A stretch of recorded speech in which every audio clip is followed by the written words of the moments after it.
The conference room aboard the UNSS Horizon fell silent as the alien delegation materialized on the viewing screen. Captain Dae-Hyun Kim stood with his arms crossed, watching as three figures appeared before him.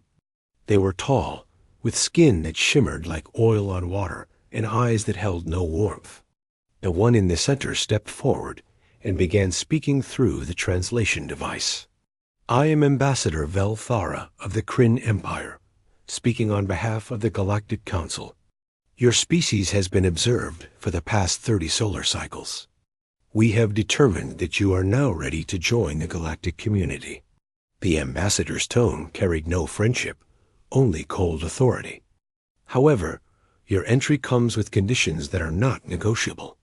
Dae-Hyun remained still, his face revealing nothing. Behind him, his first officer, Hai-Jin, stood equally motionless. They had prepared for many scenarios when humanity's first faster-than-light ship left the solar system.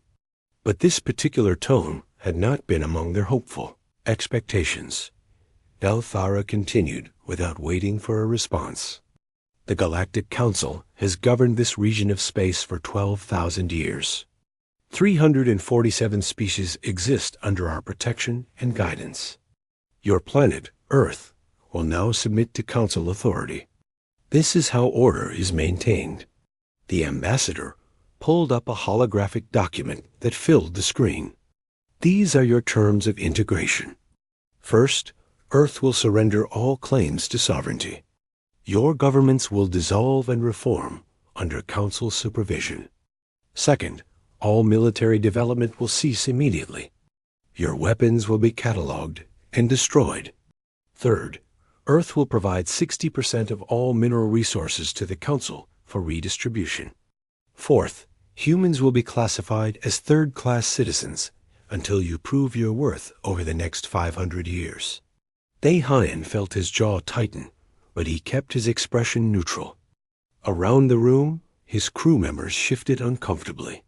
They had spent 2 years traveling to make peaceful contact with whatever civilizations existed beyond their system. They had brought gifts, cultural archives, and messages of friendship. Instead, they were being read terms of surrender. "Fifth," Vel Thara went on, "no human vessel may travel beyond the boundaries we will establish. You will remain in your assigned territory. Sixth, all human communication technology will be regulated by the Council. Unsupervised contact between species leads to instability. Seventh, Earth will accept a Council garrison of 50,000 troops to ensure compliance with these terms." The ambassador finally paused and looked directly at Dae-Hyun through the screen. "You have 1 planetary rotation to deliver your acceptance to your leaders. The Council expects full compliance within 30 rotations. This meeting is concluded." Vel Thara began to turn away, clearly considering the matter settled. "No," Dae-Hyun said quietly. The alien stopped and turned back slowly. "Clarify your statement." "I said no. We refuse your terms." Dae-Hyun's voice was steady and calm, but there was steel underneath. Vel Thara's expression changed to something that might have been confusion. "You do not understand. These are not requests. This is how new species are integrated. Every civilization goes through this process." "Then every civilization made a mistake," Dae-Hyun replied. "We will not surrender our sovereignty. We will not disarm. We will not give you our resources. We will not accept second-class status in our own galaxy." The answer is no. The ambassador's confusion shifted to something closer to irritation. "You cannot refuse the Galactic Council. We command a fleet of 10,000 warships. We have weapons that could sterilize your planet from orbit. We have ground forces that have conquered worlds far more advanced than yours. You have 1 ship, 1 primitive vessel that barely achieved light speed. You are in no position to refuse anything." Dae-Hyun took a step closer to the screen. "Then I suppose we'll find out what happens when someone says no to you. This conversation is over. Do not contact us again." He gestured to his communications officer, and the screen went dark. The room erupted in nervous chatter. Hai-Jin moved to stand beside Dae-Hyun. "Sir, did we just declare war on an interstellar empire?" "No," Dae-Hyun said, staring at the blank screen. "They declared war on us the moment they demanded our surrender. We just refused to accept their terms." He turned to face his crew. "Send a priority message to Earth Command. Tell them everything. Tell them we're coming home and that we need to prepare for the worst." 3 days later, the message reached Earth. The response was swift and decisive. Every nation on Earth convened an emergency session. For the first time in human history, there was complete and total agreement. The World Council issued a statement that was broadcast across all channels and sent to every human. Installation in the solar system. Humanity has made contact with an alien civilization that has demanded our unconditional surrender. We have refused. As of this moment, Earth is on a war footing. All available resources will be directed toward defense and military development. We will not negotiate with the Galactic Council. We will not communicate with them. We will not acknowledge their authority. If they want our freedom, they will have to take it by force. And we will make them pay for every inch. The Galactic Council received the message with what could only be described as bewilderment. In 12,000 years, no species had ever simply refused integration. There were always negotiations, compromises, and eventually acceptance. This flat rejection was unprecedented. High Counselor Dexal convened an emergency session. The council chamber held representatives from dozens of species, all murmuring in confusion. "Perhaps they do not understand the reality of their situation," suggested one counselor. "We should give them time to reconsider." "They understand perfectly," Belfara replied. "I was clear about our military superiority. They simply do not care. This species is irrational. No species is irrational about survival," Dexal said slowly. "Send another delegation. Offer minor concessions. Reduce the resource quota to 40%. Offer them second-class citizenship instead of third. They will see reason." But humanity did not see reason, at least not the Council's version of it. Every subsequent message went unanswered. Every delegation was turned away. Human ships began returning to the solar system, but no new ones ventured out. It was as if humanity had simply closed their door and refused to answer when the Council knocked. In the war rooms of Earth, military leaders worked around the clock. Admiral Su Bin gathered reports from every installation. "The Council thinks we're primitive. They think one show of force will make us surrender. They're wrong. We've been fighting each other for 10,000 years. We know war. They've been peacekeeping for 12,000 years. They've forgotten what real war looks like." A junior officer named Minsu raised his hand. "Admiral, their technology is centuries ahead of ours. How do we fight that?" Su Bin smiled grimly. "We do what humans do best. We adapt, we innovate, and we refuse to quit. They want us to negotiate? Fine. Our negotiation is simple. Leave us alone or face the consequences. No compromise. No middle ground.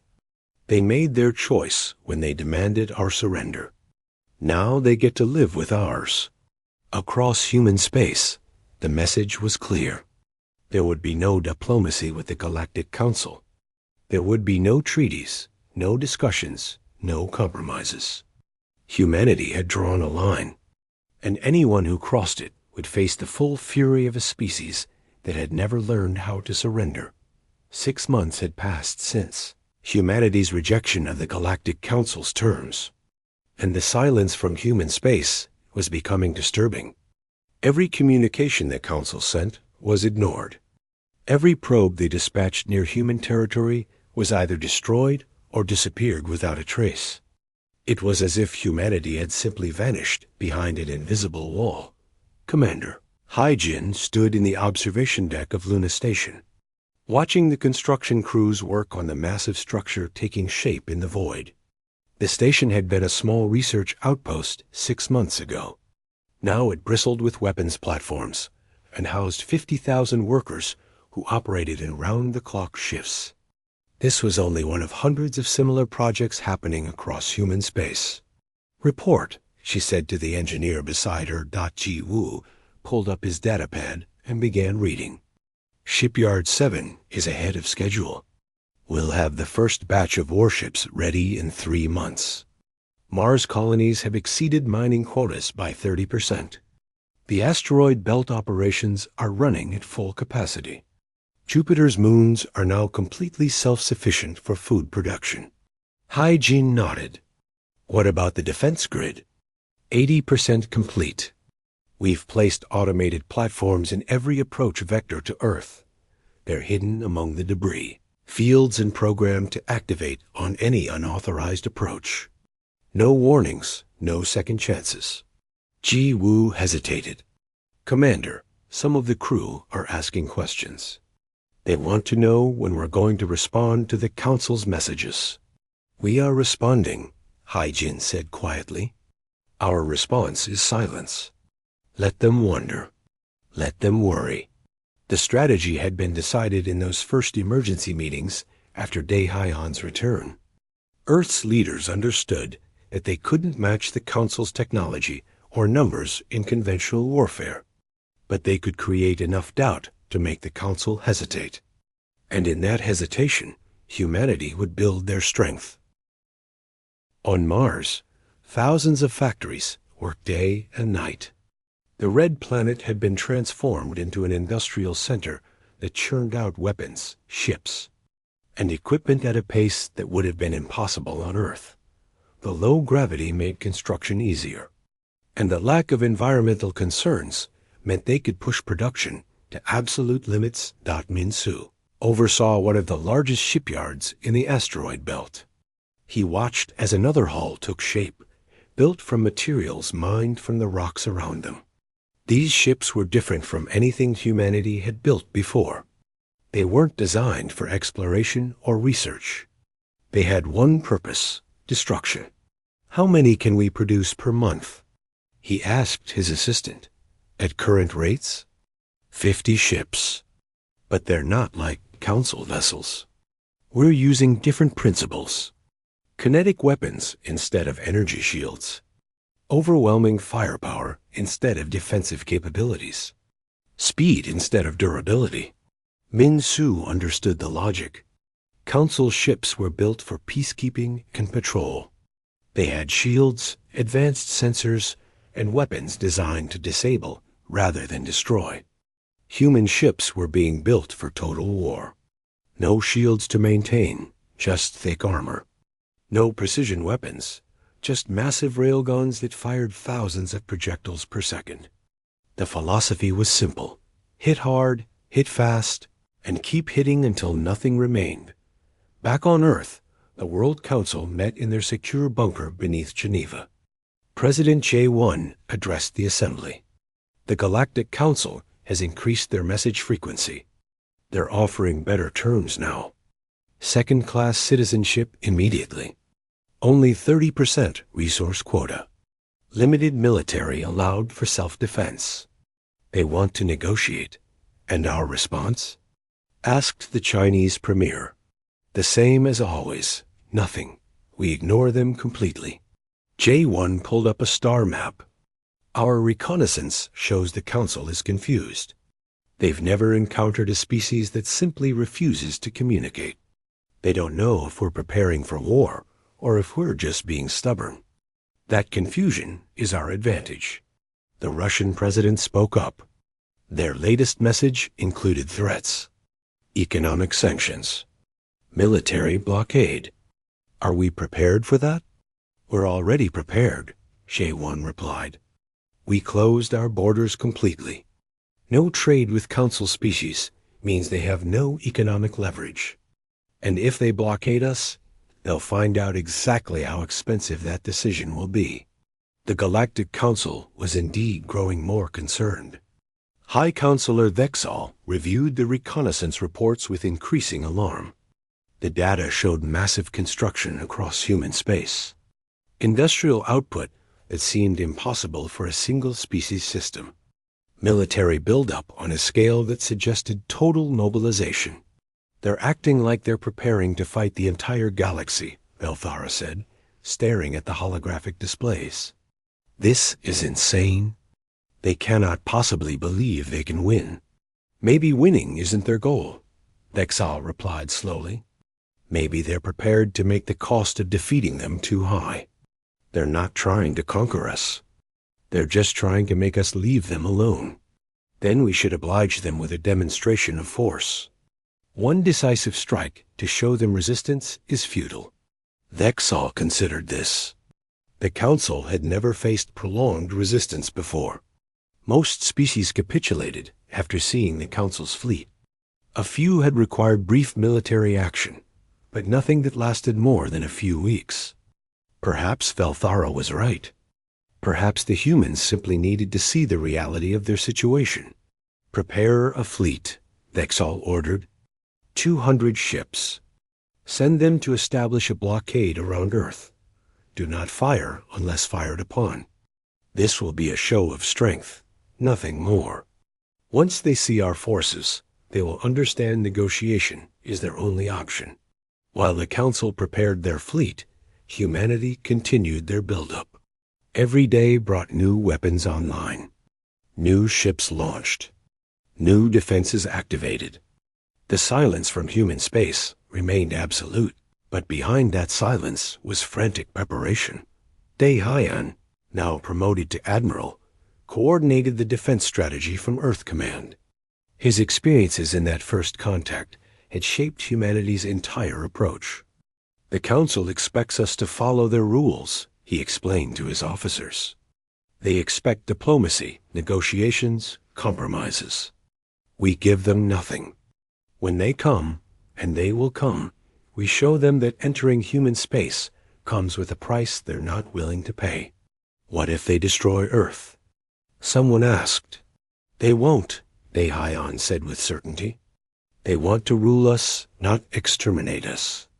They need us to be a functioning part of their empire. That's their weakness. They have limits on how far they'll go. We have no such limits. We're fighting for our survival. There's nothing we won't do. The automated defense platforms continued their deployment. Thousands of them, each carrying enough firepower to cripple a ship. They were scattered throughout the solar system, hidden and waiting. No human crews, just cold programming that would execute without hesitation or mercy. Engineer Ji Wu made final adjustments to the targeting systems. The platforms will identify any non-human vessel and engage immediately. No communication protocols, no identification requests. If it enters human space and isn't one of ours, it gets destroyed. What about civilian vessels? His assistant asked. There are no civilian vessels in a war zone, Jiwu replied coldly. The Council declared their intentions. Anyone working with them is an enemy. Simple as that. The transformation of human society was complete. Every person, every resource, every thought was directed toward one goal, making human space impregnable. The arts suffered. Luxury goods disappeared. Entertainment became propaganda.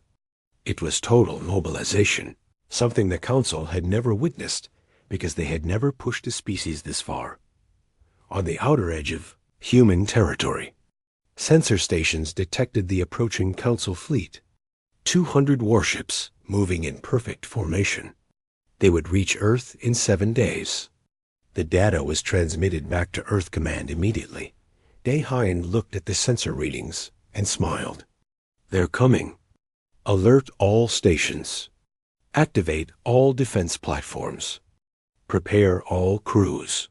He turned to his command staff. Remember, no communication. They'll try to talk, to negotiate, to make demands. We respond with silence and weapons. Nothing else. The countdown began. 7 days until the Council fleet arrived. 7 days until humanity proved whether their 6 months of preparation had been enough. 7 days until the galaxy learned what happened when you demanded surrender from a species that had never learned how to give up. Admiral Krishona stood on the bridge of his flagship, the mighty vessel called Eternal Justice, and surveyed the fleet arrayed before him.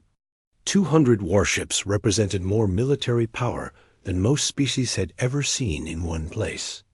In his 50 years of service, he had commanded fleets in dozens of operations. Rebellious colonies, pirate strongholds, and territorial disputes had all fallen before him. This mission to blockade Earth would be the easiest of his career. "Admiral, we will reach the boundary of human territory in 1 hour," his navigation officer reported. "Very good. Maintain formation. Once we establish position around their planet, they will have no choice but to respond to our presence." Krishna had read the reports about human silence. He considered it childish stubbornness. Once they saw his fleet, they would understand the futility of resistance. On Luna Station, Ji Woo monitored his screens with absolute focus. The Council fleet was precisely where the projections said it would be. Every ship's signature had been analyzed. Their formation, their speed, their weapon capabilities, all of it had been studied in the 6 months of preparation. "They're following standard Council approach patterns," he reported to Hai Jin. "No variation from their doctrine at all." "They don't think they need to be creative," Hai Jin replied. "They think overwhelming force is enough. Activate defense grid on my command." Throughout the solar system, thousands of automated platforms received their preliminary activation signals. Hidden among asteroids, disguised as debris, buried in the ice of distant moons, the weapons came alive. Their targeting systems began calculations, tracking the approaching Council fleet with cold precision. The Council fleet crossed the boundary of human space. Krishna expected some response. A warning message, perhaps desperate pleas to negotiate, or even a token defensive gesture. Instead, every human installation went dark. Power signatures vanished. Communication ceased.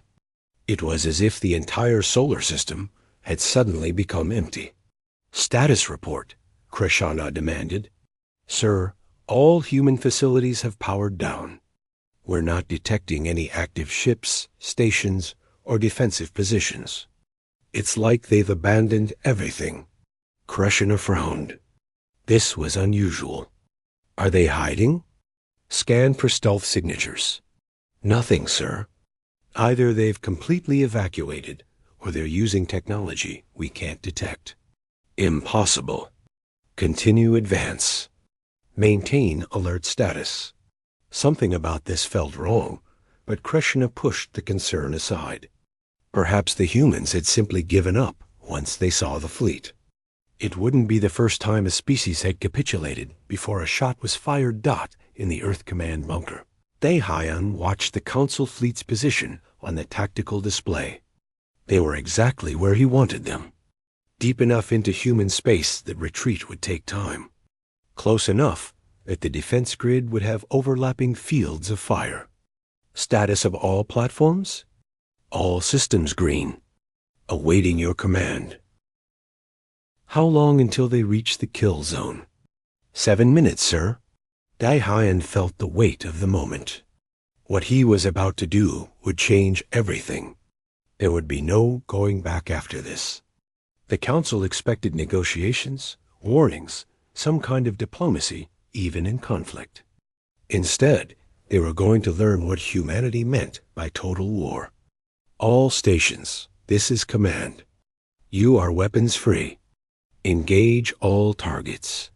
Show no mercy." The defense platforms activated simultaneously. Thousands of them, all at once. The Council fleet suddenly found themselves surrounded by weapons they hadn't detected. Railguns opened fire first, launching projectiles at incredible speeds. The kinetic rounds didn't rely on energy that could be shielded against. They were simple mass moving at relativistic velocity. The first Council ship died without understanding what hit it. A railgun round punched through its hull like paper, the kinetic energy causing catastrophic failure of every system. Then another round hit, and another. Within seconds, the ship was breaking apart. Across the fleet, chaos erupted. Krashona's bridge shook from impacts. "Shields! Raise shields!" He shouted. "Shields are ineffective, sir. They're using solid projectiles, not energy weapons. The shields can't stop them." Missile swarms launched from hidden platforms. Thousands of rockets, each carrying explosive or kinetic payloads, descended on the Council fleet. The missiles were primitive by Council standards, but there were so many of them that point defense systems couldn't track them all. Ships began exploding as missiles found their targets. "Return fire. All ships engage defensive platforms." Krashona ordered. The Council ships began firing their energy weapons at the platforms. But for every platform they destroyed, 10 more revealed themselves. The platforms had been built cheap and in massive quantities. Losing them meant nothing to humanity. Each one that was destroyed had already fired dozens of rounds into Council ships. EMP weapons detonated throughout the fleet. The electromagnetic pulses weren't as sophisticated as Council technology, but they were powerful enough to disrupt shields and sensors.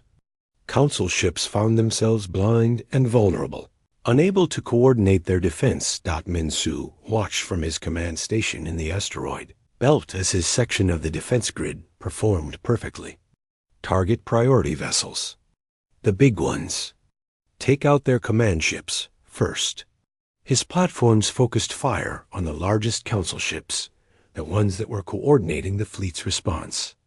Without command and control, the Council fleet became a mob of individual ships, each fighting alone. Chi Wu's platforms near Luna concentrated on preventing any Council retreat.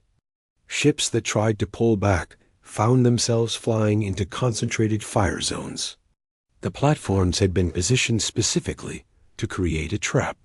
Once the Council fleet entered, the only way out was through a wall of weapons fire. 12 minutes after the engagement began, it was effectively over. Of the 200 Council ships, 60 had been completely destroyed. Another 90 were crippled and drifting. The remaining 50 were attempting to retreat, but they were taking damage with every kilometer they traveled. Not a single human had been killed. Not a single human ship had engaged. It had been entirely automated, a purely mechanical slaughter. Krashona stared at his displays in shock. His flagship was one of the few ships still capable of movement, but even it had taken severe damage. Retreat. Full retreat. Get us out of human space. The surviving ships limped away, still being fired upon by platforms they couldn't locate. The Council fleet had come to demonstrate superiority. Instead, they had demonstrated vulnerability. They had shown the galaxy that the mighty Galactic Council could be beaten. On Earth, celebrations erupted. People poured into the streets, cheering and crying with relief. They had stood against the galaxy's supreme power and won. The victory was overwhelming, complete, and undeniable. But in Earth Command, Daeyan remained serious. This was just their first attempt. They sent a fleet meant to intimidate, not to fight. Next time they'll come prepared for real war. Should we pursue them? An officer asked. No, let them run. Let them go back and tell the Council what happened here. Let them spread the word about what it costs to enter human space. Daeyan turned to his staff. But continue construction. Double our shipyard output. Triple our defense platforms. This was a victory, but the war is just beginning. Hai-Jin contacted him from Luna Station. Sir, we're detecting something. The retreating Council ships are broadcasting on all frequencies. It sounds like they're calling for help. Let them call. No one is coming to save them inside our territory. And when other species hear about this, they'll think twice about supporting the Council. The message that went out from Krishona's flagship was desperate and confused. All Council forces, this is Fleet Commander Krishna. Human space is not what we expected. Repeat, human defenses are far beyond initial estimates. We have taken severe casualties. Request immediate reinforcement. Request updated tactical analysis. Request. The transmission cut off as another platform's fire damaged the communication array dot in the Council chambers. Dexal listened to the scattered reports coming from the fleet. The room was silent with shock. The demonstration of force had become a demonstration of Council weakness. How many ships did we lose? He asked quietly. Initial reports indicate 60 destroyed, 90 disabled. Still awaiting full assessment. Velthara's voice was hollow. Admiral, the humans never even engaged with their own ships. It was all automated defenses. They didn't consider us worth sending actual pilots to fight. The insult was worse than the military defeat. Humanity had swatted away a Council fleet like annoying insects using machines. They hadn't even bothered to show up personally. The message was clear. Humanity didn't consider the Council a threat worth their direct attention. We need to reassess, Dexal said. The humans are not what we thought. They don't fight like any species we've encountered. They don't negotiate like anyone we know. They simply refuse to acknowledge our existence while building weapons to ensure we can't ignore theirs. What do we do? Someone asked. Dexal had no answer. For the first time in his long career, the High Counselor of the Galactic Council was completely out of his depth. The rules that had governed galactic politics for millennia suddenly didn't apply. Humanity had written new rules, and the Council was just beginning to understand what that meant. The news of the Council, fleet's destruction spread across the galaxy faster than any official communication could contain it. 347 member species, all supposedly protected by Council military might, suddenly questioned whether that protection meant anything at all. If one primitive species could destroy a Council fleet so easily, what did that say about the Council's ability to defend its members? High Counselor Dexal stood before the full assembly for the first time since the disaster at Earth. The chamber was filled with representatives from dozens of species, and he could feel their doubt like a physical pressure. The engagement at Earth was an unexpected setback. He began carefully. The humans employed unconventional tactics that our fleet was not prepared for. However, the Council's military strength remains intact. We have thousands of ships. We will adapt our strategies and return to human space with overwhelming force. A representative from the Talvik species stood up. High Counselor, with respect, we have heard these assurances before. For 12,000 years, we have been told that Council membership guarantees our security. Yet we just watched a fleet of 200 warships be destroyed by a species that has barely left their own solar system. What assurances can you give us that this will not happen to fleets defending our own worlds? Murmurs of agreement rippled through the chamber. Dexal felt control of the room slipping away. The humans are a unique situation. They do not follow normal patterns of behavior. They refuse all diplomatic contact, which prevents us from resolving this peacefully. Perhaps that is because you attempted to enslave them, another representative said bluntly. This was from the Korvash, a species that had been among the last to join the Council and had never been fully content with the arrangement. I have read the transcript of Ambassador Valthara's initial contact. The humans were offered no choice, no dignity, no respect. They were simply told to surrender everything or be destroyed. Can we blame them for choosing to fight? Valthara stood up angrily. The integration protocols have been used for 347 species without issue. The process works. The humans are simply too proud to accept their place in the galactic order. Or perhaps they are the first species brave enough to refuse. The Corvash representative shot back. Tell me, High Counselor, if the humans had never developed faster-than-light travel, would the Council have left them alone? Or would you have eventually come to Earth with the same demands? Vexall didn't answer immediately, which was answer enough. The chamber erupted in arguments and accusations. Some species defended the Council's methods. Others questioned whether they themselves had made a mistake in accepting Council authority. The unity that had held the galactic government together for millennia was cracking, while the Council argued humanity was expanding. Captain Min Su led the first human expedition beyond their own solar system. Since the war began, his fleet of 20 warships moved toward an uninhabited star system that humanity's long-range probes had identified as resource-rich. The plan was simple. Claim it before anyone else could. Any sign of Council activity? Min Su asked his sensor operator. Nothing within 3 light years. We're clear. Good. Begin establishing the outpost. I want mining operations running within a month. Min Su looked at the star maps displayed on his screen. There were hundreds of unclaimed systems within 50 light years of Earth. All of them would be human territory within a year. The Council could rage all they wanted. Humanity would simply ignore them and take what they needed. 3 days later, a Council patrol ship detected the human presence in the system. The patrol ship's captain immediately sent a message. Unidentified human vessels, you are in violation of Council space regulations. You must withdraw immediately and submit to Council authority. Min Su received the message and deleted it without reading it fully. Looks like we have company. All ships, prepare for engagement. Sir, it's just one patrol ship. Are we really going to attack them? They entered our operational space. That's all the justification we need. Min Su's orders were clear. Any Council vessel that approached human operations was to be treated as hostile. There would be no warnings, no negotiations, no second chances. The human fleet opened fire.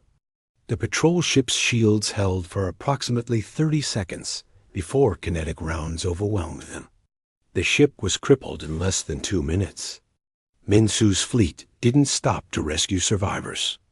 They simply continued with their mission as if nothing had happened. News of the patrol ship's destruction reached the Council within hours. It was followed by reports of similar incidents across the border regions. Humans were establishing outposts, mining operations, and military installations in systems that had been unclaimed but were near Council space. Any Council ship that approached these operations was immediately attacked and destroyed. Vexall reviewed the reports with growing desperation. They're expanding. They're not content to stay in their own system. They're claiming territory and defending it with lethal force. Then we must stop them, Velthara insisted. We assemble a larger fleet, 5,000 ships. We return to Earth, and this time we do not blockade. We demonstrate that continued resistance means the destruction of their home world. And if they destroy that fleet too? What then? Vexall asked. Every ship we lose weakens our position throughout the galaxy. Already 12 member species have stopped paying their Council dues. Another 8 are openly discussing withdrawal from the Council entirely. If we lose another fleet to the humans, the entire structure could collapse. Then what do you suggest? We cannot simply let them ignore Council authority. Every species will think they can do the same. Vexall made a decision he never thought he would make. Send a diplomatic message to the humans.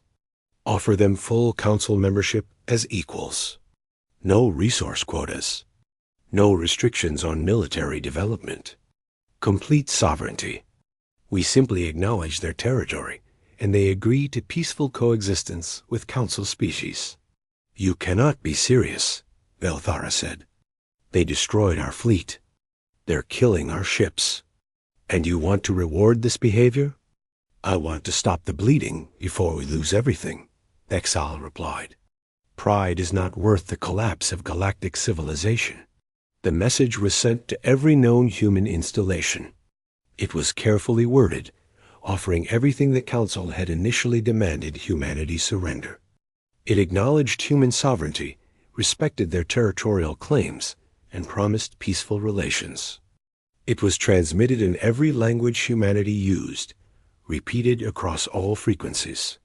The Council waited for a response. The response never came. Humanity simply continued ignoring the Council completely. The diplomatic message received the same treatment as every other communication. Deletion without reading.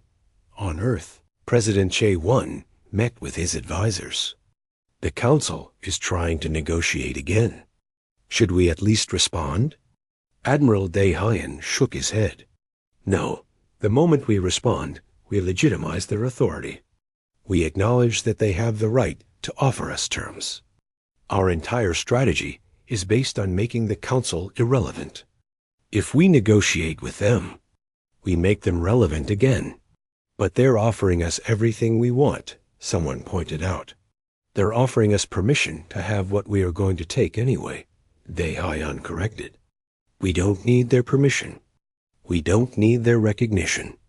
We need them to understand that humanity operates independently of the Council, not in opposition to it, not in alliance with it, simply independent, as if the Council doesn't exist.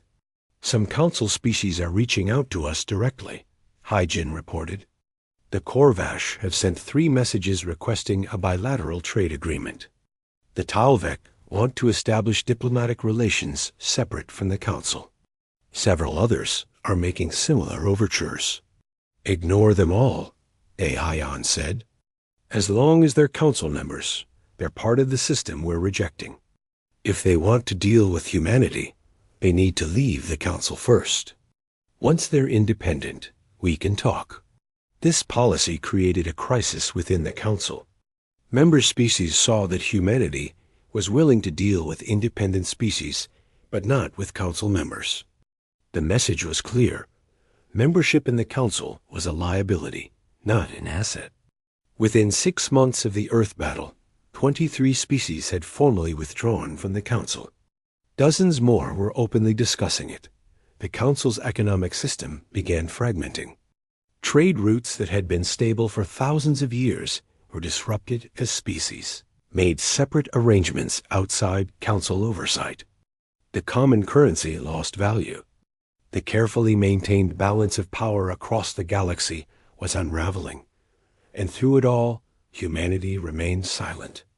They expanded their territory, built their fleets, and established their own trade networks with species that had left the Council. They created their own sphere of influence that operated by their own rules.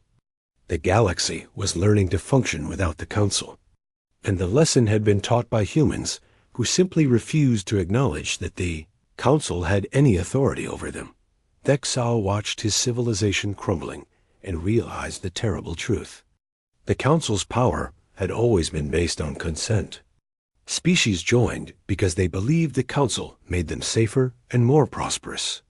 But once that belief was shattered, once species saw that they could survive and even thrive outside the Council structure, there was nothing left to hold the system together. Humanity hadn't destroyed the Galactic Council with weapons. They had destroyed it by refusing to care whether it existed or not. 3 years after first contact, the galaxy looked nothing like it had before humanity emerged from their solar system. The Galactic Council still existed in name, but its authority had become a shadow of what it once was. 47 species had formally withdrawn from the Council. Another 70 remained members, but largely ignored Council directives. The mighty government that had ruled for 12,000 years was dying, and everyone knew it. Admiral Subin stood on the bridge of the UNSS Indomitable, humanity's largest and most powerful warship. She was leading a fleet of 200 human vessels toward what had once been Council space, but was now disputed territory. The mission was straightforward. Establish human presence and protect the independent species that had requested human assistance against Council aggression. Admiral, we're receiving another transmission from the Council. Her communications officer reported. What do they want now? Su Bin asked, without much interest. They're offering a complete restructuring of galactic governance. Human representation on the Council. Full voting rights. They're basically offering us co-leadership of the galaxy. The officer paused. They're also promising to formally apologize for the initial contact incident and offering massive reparations. Su Bin laughed. Delete it. They still don't understand. Should I send a response? Even just to acknowledge receipt? No, our policy hasn't changed. We don't recognize the Council's authority to offer us anything. They can restructure all they want. They can apologize until their translation devices break. We're not interested. Su Bin looked at her crew. The Council thinks this is about getting better terms from them. They don't realize we genuinely don't care what terms they offer. We're building our own system, and they're not part of it. The human sphere of influence had grown dramatically. 53 species now had formal alliances with humanity, all of them former Council members who had chosen independence. These alliances were different from Council membership. Humanity didn't demand resources or tribute. They didn't impose laws or regulations. The agreements were simple: mutual defense, open trade, and respect for sovereignty. Any species could leave whenever they wanted. It was everything the Council had never been. Engineer Ji Woo oversaw the construction of a massive space station at what was being called the Crossroads, a strategic location where multiple trade routes intersected. The station would serve as a neutral meeting place for the various independent species to conduct trade and diplomacy. Notably absent from the planning was any consideration of Council interests or regulations. How long until the station is operational? Hai Jin asked during her inspection tour. 6 months for basic functions. Another year for full capabilities. Ji Woo gestured at the holographic display showing the station's design. We're building it with defensive capabilities that match a military installation. The Council is going to see this as a provocation. Let them. If they attack, they'll just lose another fleet. Hai Jin had been promoted to Vice Admiral after the successful defense of Earth. Her confidence in human military superiority was absolute. The Council's problem is they still think like an empire. They think territory and control equal power. We know better. Power comes from voluntary cooperation and shared interests. That's why species are flocking to us instead of them. On the Council homeworld, High Counselor Thexal sat in his chamber, reviewing the latest reports. The Council's military had been reduced to less than half its previous strength. Their economy was in free fall. Their political authority was a joke. And still, humanity refused to even acknowledge their messages. Velthara entered the chamber. The human fleet has reached the Talvek system. They're establishing a permanent garrison there. The Talvek requested their protection after we tried to force them back into Council membership. We can't force anyone anymore, Exal said quietly. We don't have the strength. And even if we did, it would just drive more species away. Then what do we do? How do we stop this collapse? Exal looked at his old friend and colleague. We don't. We can't. The Council is finished. Not because humanity defeated us militarily, though they certainly did that. We're finished because they showed everyone that the Council was never necessary. Species can govern themselves. They can defend themselves. They can trade with each other without Council oversight. The humans proved all of this simply by refusing to participate in our system. So we just give up? 12,000 years of galactic civilization, and we just let it end? It's not ending. It's changing. The Council will remain, but only for the species that truly want to be part of it. We can't force membership anymore. We can't demand tribute or control. If we're going to survive, we need to become what the humans are. A voluntary alliance based on mutual benefit, not coercion. Thexal pulled up the latest message draft to humanity. He stared at it for a long moment, then deleted it. And the first step is accepting that humanity will never join us. They've made their choice, and we have to respect it. 3 months later, the Council made a historic announcement. They were restructuring completely. Membership was now voluntary, with no penalties for leaving. There would be no more resource quotas or restrictions on military development. The Council would exist as a forum for cooperation and mutual defense, but only for species that chose to participate. It was a complete reversal of 12,000 years of policy. And everyone knew humanity had forced the change. Captain Minsu commanded a human exploration fleet, pushing into previously unexplored regions of space. They were making first contact with species that had never encountered either humans or the Council. His approach was drastically different from what the Council had done. Unknown vessel, this is Captain Minsu of the human exploration ship Discovery. We come in peace. We're interested in establishing friendly relations and learning about your civilization. We have no demands and no requirements. If you're interested in talking, we'd be happy to meet. If not, we'll move on and leave you in peace. The alien ship responded cautiously. They had heard stories about both humans and the Council. The fact that the humans were offering to leave them alone if requested was almost unbelievable. You are the species that defeated the Council? The alien captain asked. We defended ourselves when the Council tried to conquer us, Minsu corrected. We're not interested in conquering anyone. We just want to explore, trade, and maybe make some friends. The Council said you were dangerous, that you refused all diplomatic contact.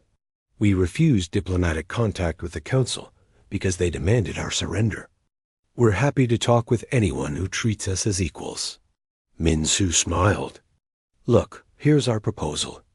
We'll share our star charts and technology specifications with you. You look them over, decide if you're interested in trade or alliance. If yes, great. If no, also great. We'll move on. No pressure, no demands, no threats. This approach was revolutionary. Species that had lived in fear of forced Council integration suddenly had an alternative.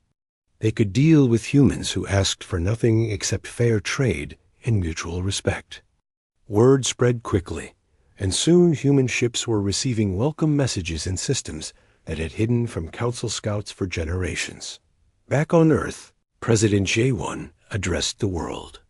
3 years ago, we faced a choice.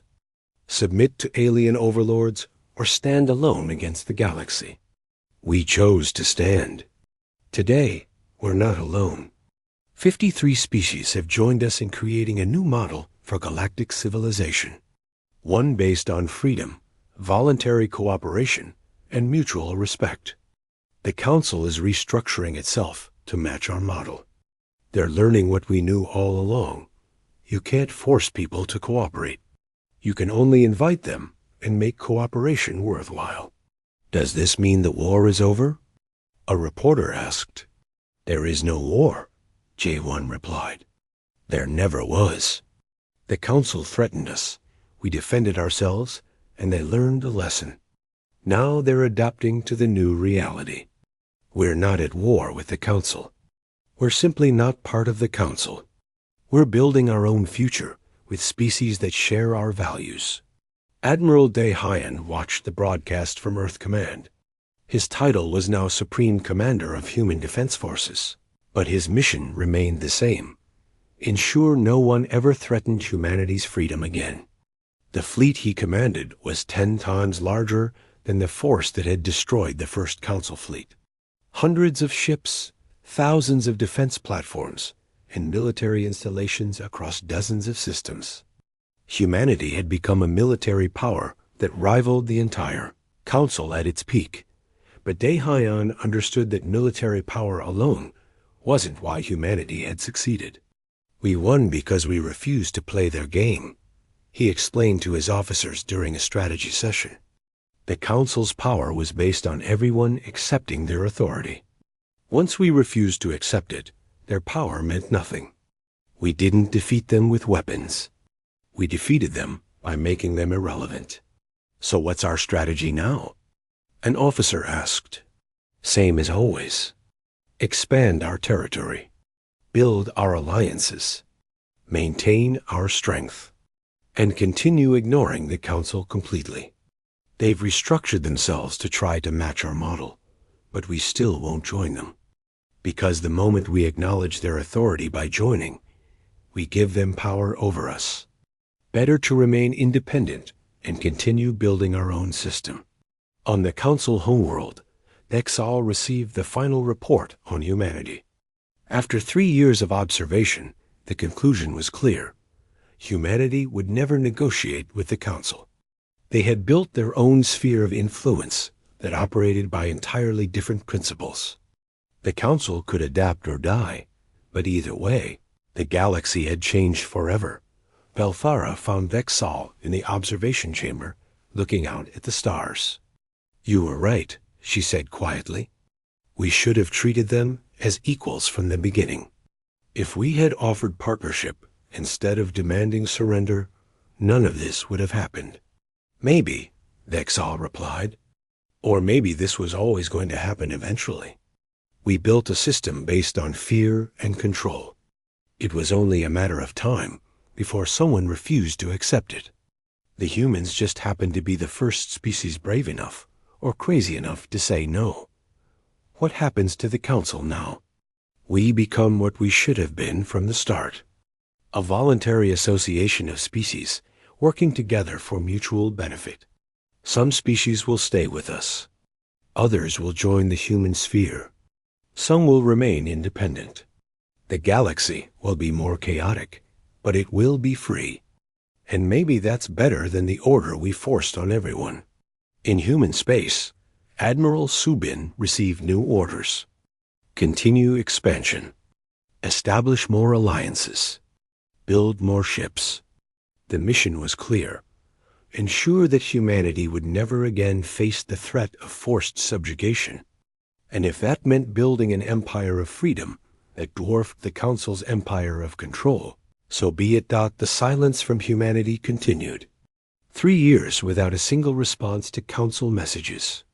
3 years of humanity expanding, building, and thriving without any acknowledgement that the Council existed. It was the most powerful statement any species had ever made. We don't need you. We don't want you, and we don't even care enough to tell you why. And in that silence, the galaxy learned a lesson that would echo for generations. True power doesn't come from forcing others to obey. It comes from giving people a choice and making them want to choose you. Humanity had offered that choice, and the galaxy was responding. The old order was dead. A new one was being born. And it was happening without the Galactic Council's permission, or even their participation.